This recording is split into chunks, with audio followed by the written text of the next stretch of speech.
এবারে ৬,০০০ টাকা করে দিব। আমরা বলেছি সরকারে আসলে পরে কৃষকের ফসলের ন্যায্য মূল্য পাবে। আমাদের এখানকার বেশিরভাগ কৃষক মান্ডিতে যখন ধান দিতে যান 10 কিলো করে ধলতা লাগে। সেই ধলতার পয়সাটা কে খায়? কে খায়? এই ধলতার পয়সা আমরা এবার উসুল করে নিব। এই উসুল করার জন্য আমরা হাজী শাহাবুদ্দিনকে পেয়েছি।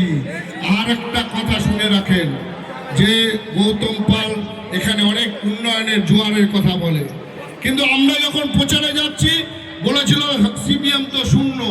আসলে ওটা না, ও ভেবেছিল মুসলমান ভোট আমার পকেটে আর হিন্দু ভোট কিছু পাবো, আমাকে কেউ কিছু করতে পারবে না। আসলে টিএমসি পার্টিটাই তাই ভেবেছিল। আল্লাহর ফেরেশতা আছে না, সেলিম দাই কথাটা বারে বারে বলে, আল্লাহর ফেরেশতাও কিছু কিছু সময় শয়তানের রূপ নিয়ে আসে। সেই সময় এখানেও তাই শয়তানের রূপ নিয়ে এসেছিল।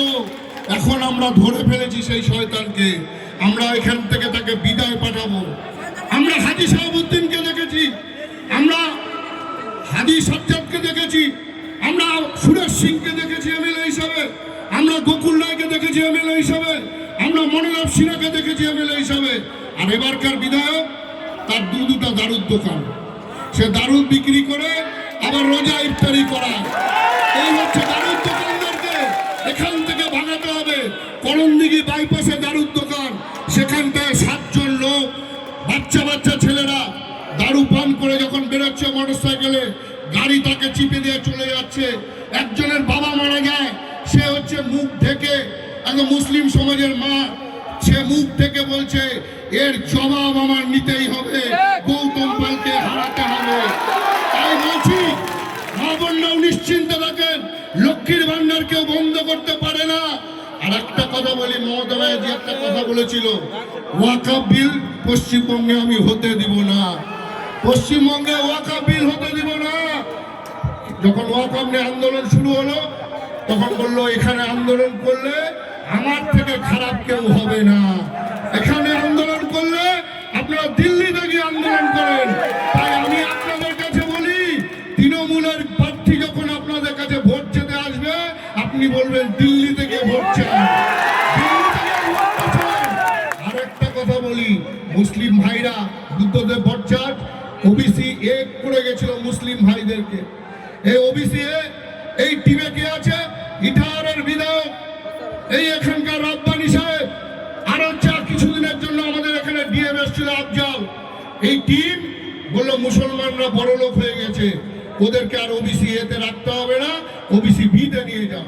এবার যে ডাক্তারি পরীক্ষা হলো, ইঞ্জিনিয়ারিং পরীক্ষা হলো, একটা মুসলিম ভাইরা, একটা মুসলমান ভাইরা, 4টা হচ্ছে ডাক্তারিতে চান্স পায়নি, ইঞ্জিনিয়ারিং এ চান্স পায়নি।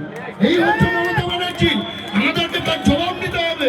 আমি তাই আর বিশেষ কিছু বলতে চাই না, আমাদের প্রধান বক্তব্য সেলিম দা আছে, শুধু একটা কথা বলে যায়, 4 নাম্বার বোতাম কাস্তে হাতুড়ি তারা, এই কাস্তে হাতুড়ি তারাতে আপনারা বোতাম থেকে এমন বুথে বুথে টিপবেন আর বুথ গুলোকে পাহারা রাখবেন। আমরা গাড়ির ঝলক দেখিয়েছিলাম, আজকে মানুষের ফল দেখালাম। আর 23 তারিখ বোতাম টিপে ফল দেখাবো, বোতাম টিপে কাস্তে হাতুড়ি তারা 4 নাম্বার বোতাম, এই বোতামটা টিপে আমরা হাজী শাহাবুদ্দিনকে বিধানসভায় পাঠাবো। আর এই কাজ যদি বুথে বুথে রক্ষা করতে পারেন, আমি চ্যালেঞ্জ দিয়ে বলতে পারি, এই জনসভায় যে মানুষ এসছেন তারা গিয়ে সবাই নিজে নিজে হাজী শাহাবুদ্দিন মনে করবেন। বুথে বুথে বাড়ি বাড়ি যারা টিএমসি করছে, যারা বিজেপি করছে, তাদেরকে বুঝিয়ে আরো কিছু ভোটকে আমরা যাতে ভোটের মার্জিনটাকে আরো বাড়াতে পারি, এই কথা বলে আপনারা হচ্ছে বাড়ি যাবেন। আরেকটা কথা, শুধু লাস্ট কথা বলবো, গৌতম পাল প্রচার করছে, মুসলমান পাড়ায় গিয়ে বলছে যে ভাই ভোট দিস না, বিজেপি জিতে যাবে। আর হিন্দু পাড়ায় গিয়ে বলছে, রাজবংশী পাড়ায়, আর সব মুসলমানরা ভোট দিয়ে হাজিকে জিতায় দিচ্ছে। এবার তোমরা কি করবেন করুন, কি করবেন করুন। আর ওই রাজবংশী ভাইরা বলছে, আমরা মনের মানুষ হাজী শাহাবুদ্দিনকে পায়ে গেছি, আমরা ওকে ভোট দিই। আর মুসলমান ভাইরা ওকে জবাব দিয়েছে। কালকে হচ্ছে কিছু বিহার থেকে লোক ঢুকেছিল, টুনিবিটা গিয়ে বলছে হাজিকে ভোট দিস না, গৌতম পালকে ভোট দে, আমরা বিজেপিকে আসতে চলে আসবে। আমাদের লোকরা ওকে ধাওয়া দিছে, গেছে কামারতোরে ধাওয়া খাইছে, গেছে হরিণতোর। তারপরে পুলিশকে যখন ইনফরমেশন করলাম, ওরা হারিয়ে গেল, পালিয়ে গেল। এই হচ্ছে অবস্থা। আদিবাসী ভাইরা একদম শপথ করে নিয়েছে যে আমরা হাজী শাহাবুদ্দিনকে ভোট দিব। রাজবংশী ভাইরা শপথ করেছে আমরা হাজী শাহাবুদ্দিনকে ভোট দিব। আর মুসলিম সমাজ একে একে কাতারে কাতারে বলছে হাজী শাহাবুদ্দিন ছাড়া কাউকে ভোট দিব না। তাই আমরা বলছি 23 তারিখ ভোটটা করতে হবে। কমরে ভোটটা হবে তো, আস্তে আদুরি তারা চিন্তা ভোট হবে তো।